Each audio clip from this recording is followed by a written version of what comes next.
जीत गई है मुकाबला भारत और 2-1 से श्रृंखला भी जीत ली है। बॉर्डर गावस्कर ट्रॉफी जाएगी गावस्कर के देश। खूबियां भी मुझ में, खामियां भी मुझ में, ढूंढने वाले तू सोच चाहिए क्या मुझ में। जी विवेक भाई, सहमत हूँ मैं आपकी बात से। ये करिश्मा एक दिन में तो नहीं हुआ। सरफरोशी की तमन्ना थी, बाजुओं में जोर था, तब जाके संभव हो पाया है ये करिश्मा। लेकिन ये कहानी बड़ी लंबी है और कहानी क्या है आइए सुनाता हूँ। एक दौर था जब मैदान के अंदर या बाहर ऑस्ट्रेलियन से कोई नजरें मिलाने की जरूरत नहीं कर पाता था। मैदान में कदम रखने से पहले ही स्लेजिंग शुरू कर दिया करते थे। भारत और ऑस्ट्रेलिया के बीच जो टेस्ट सीरीज हुआ करती थी उसका नाम बदल के कर दिया गया बॉर्डर गावस्कर ट्रॉफी। तो वो जो पहला एडिशन हुआ उसमें एक टेस्ट हुआ और दिल्ली में नयन मोगिया ने ओपनिंग किया, 150 बनाए, जिसके बाद भारत ने वो टेस्ट आराम से जीत लिया। बॉर्डर गावस्कर ट्रॉफी के एक और एडिशन हुआ 1997-98 में, उसको भी भारत ने जीता। लेकिन ये घर की बात थी, ये घर में मैच हो रहे थे, भारत जीत रहा था। अब बारी थी भारत के ऑस्ट्रेलिया जाने की। भारत अपनी मान से बाहर जाकर शिकार करने की कोशिश में 1999 में ऑस्ट्रेलिया पहुंचा। अब उस समय की ऑस्ट्रेलिया अगर आप सोचेंगे तो थरथरा उठेंगे। क्यों? अजय थे, हारते तो थे ही नहीं और वो घर में, मतलब ही नहीं बनता। तो भारत गया और जैसी उम्मीद थी वैसा ही हुआ। 1999 में भारत 3-0 से ऑस्ट्रेलिया जाकर हार कर आया।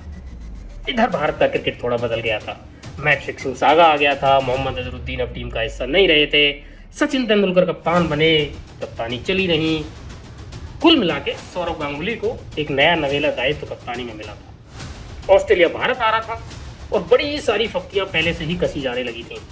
कोई पूछ रहा था सौरव गांगुली से कि कहो कप्तान डोना कैसी हैं, तो कोई कह रहा था इनके पास तो कुंबले ही नहीं है, तो कैसे करेंगे। और मैं आपको बता दूं, कुंबले उस समय एकमात्र एस्टेब्लिश्ड स्पिनर भारत की टीम में हुआ करते थे। इंजरी की वजह से इस सीरीज में अवेलेबल नहीं हुए। अब चूंकि ऑस्ट्रेलिया का डंका बज रहा था, 16 लगातार जीत के रथ पर सवार थे ऑस्ट्रेलियंस, तो भला वो कहाँ किसी से हारने वाले थे। मुंबई में पहला टेस्ट हुआ और जैसी उम्मीद थी वैसा ही हुआ। भारत हारा और बुरे अंतर से हारा। पहले मैच की हार के बाद फिर भारत गया कोलकाता और वहां भी जाकर भारत को फॉलो ऑन का सामना करना पड़ा। मतलब अभी तक जो कहानी चल रही थी वो बिल्कुल स्क्रिप्ट के अनुरूप चल रही थी। लेकिन जब बारी दूसरी आई तो भारत के एक वेरी वेरी स्पेशल प्लेयर ने दीवार के साथ मिलकर ऑस्ट्रेलियन रथ के आगे दीवार गाड़ दी और कहा कि अगर दम है तो इसको लांग कर दिखाओ। कोलकाता का मैच सबको याद है। भारत वो मैच जीता। पहले लक्ष्मण ने कमान संभाली, फिर द्रविड़ ने कमान संभाली और बचा कुचा काम हरभजन सिंह ने किया। मानो ऑस्ट्रेलिया का मनोबल टूट गया। तीसरा मैच चेन्नई में और स्क्रिप्ट अब यहाँ से बदल चुकी थी, तो चेन्नई वाला मैच भी भारत ने आसानी से जीत लिया। और क्या क्या नहीं हुआ इस सीरीज में, क्या पॉन्टिंग, क्या स्टीव वो, क्या गिलक्रिस्ट। हरभजन ने जिस तरीके से फिरकी पे नचाया और वो जो 32 विकेट लिए, मानो कहर ढा दिया। सिर्फ हराया नहीं कंगारुओं को, उनका मनोबल तोड़ दिया। खैर, ऑस्ट्रेलियंस को सब्र था कि चलो भारत में आकर हारे हैं, आने दो इंडिया को, हम देखते हैं क्या होगा। भारत की टीम ऑस्ट्रेलिया जा रही थी, दौरा आ गया था लगभग 2004 का। कप्तान आज भी वही सौरव गांगुली थे, लेकिन भारत की टीम थोड़ी मजबूत हो चुकी थी। कुंबले जो नहीं थे घर पे वो आ गए थे। जहीर खान, आशीष नेहरा एक अच्छा नाम बन चुके थे क्रिकेट में। अजीत अगरकर का अनुभव इनके साथ था। तो बॉलिंग पोटेंट थी और बल्लेबाजी में तो बड़े बड़े नाम थे। भारत गया और वहां जाकर भारत ने सीरीज ड्रॉ कराई, जो कि अपने आप में बड़ी बात थी। भारत ने 25 वर्ष बाद कोई टेस्ट ऑस्ट्रेलियन धरती पर जीता और लगभग 20 साल बाद कोई टेस्ट सीरीज ऑस्ट्रेलियन सरजमी पर भारत ने ड्रॉ कराई। तो भारत का मनोबल यहाँ तक दमदार था, लेकिन कंगारुओं का मनोबल टूट चुका था। बड़े विचलित और परेशान थी कि हम दुनिया भर को हराते हैं और भारत हमें हराता है। खैर, अगला दौरा आया, ऑस्ट्रेलिया भारत आई और 2 बार लगातार हारने के बाद बड़े विचलित से ऑस्ट्रेलियाई किसी भी तरह के मरहम की तलाश में थे। वो मरहम मिला और 4 टेस्ट की सीरीज में भारत में ऑस्ट्रेलिया ने 2-1 से जीत दर्ज की।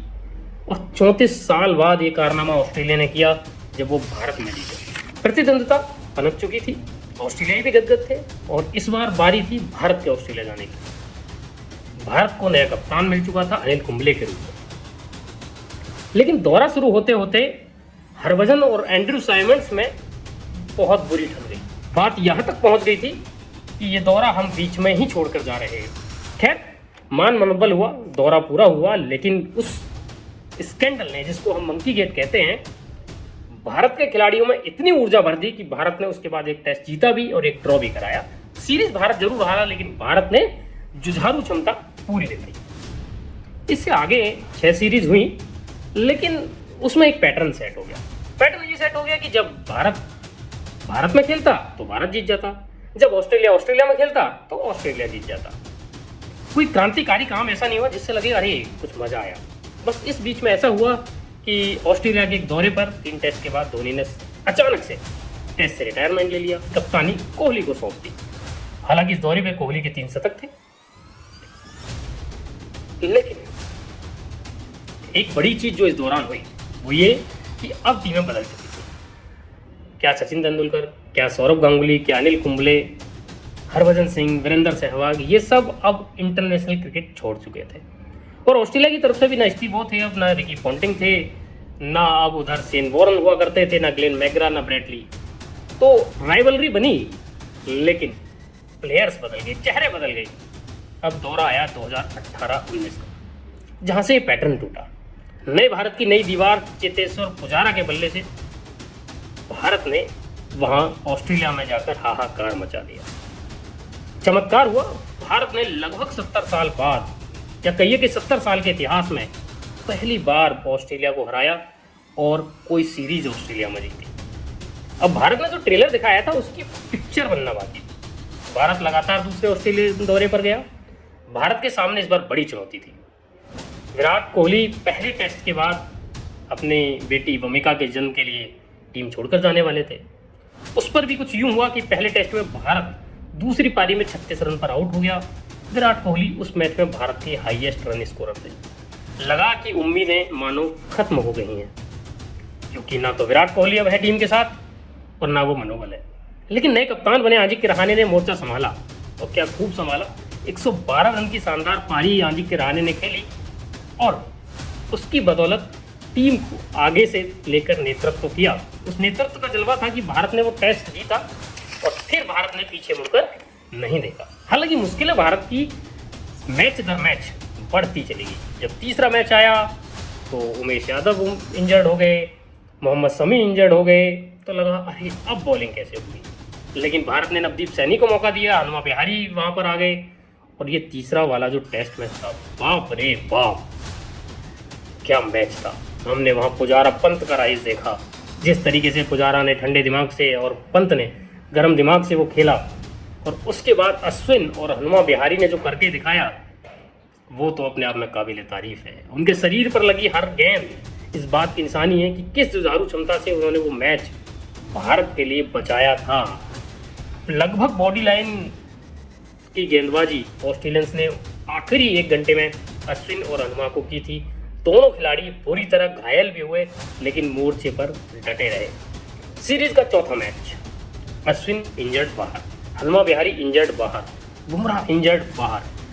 मतलब नौबत ये आ गई कि 3 नटराजन जो एक नेट बॉलर के तौर पर वहां गए थे, उनको डेब्यू कराना पड़ा। वाशिंगटन सुंदर आए, शार्दुल ठाकुर आए, लेकिन तीनों ने ही मैच जिता दिया। पहली पारी में तीनों के हिस्से 9 विकेट आ गए। फिर जब बैटिंग की बारी आई तो सुंदर ने हाफ सेंचुरी लगाई और लगाई शार्दुल ठाकुर ने। दूसरी पारी में भी शार्दुल ठाकुर ने 4 विकेट लिए, और क्या खूब लिए। मामला यह था कि भारत ने लड़ते लड़ाते वो मैच जीत लिया। इस तरह पंत के काउंटर अटैक के दम पर गावा का घमंड टूट गया। जो 70 साल में नहीं हुआ था वो 2 साल में 2 बार हो रहा था। हम सब साक्षी हैं इस पल के, इस क्षण के। अगली बीजीटी और फिलहाल की आखिरी बीजीटी भारत में हुई। भारत ने 2-1 से जीती। हालांकि ऑस्ट्रेलिया ने अपने स्पिनर्स के दम पर एक टेस्ट जरूर जीता। उनके स्पिनर्स ने जरूर थोड़ी चमक दिखाई, लेकिन हम, भारत हो या ऑस्ट्रेलिया, हम हैं बीजीटी के सरताज। और ये बात इस बात से साबित होती है कि पिछली 4 बीजीटी बॉर्डर गावस्कर ट्रॉफी हमने जीती है। तो ये कहानी थी उस कभी न टूटने वाले हौसले की, जिसने रोशन किया है हर भारतीय क्रिकेट के दिल को।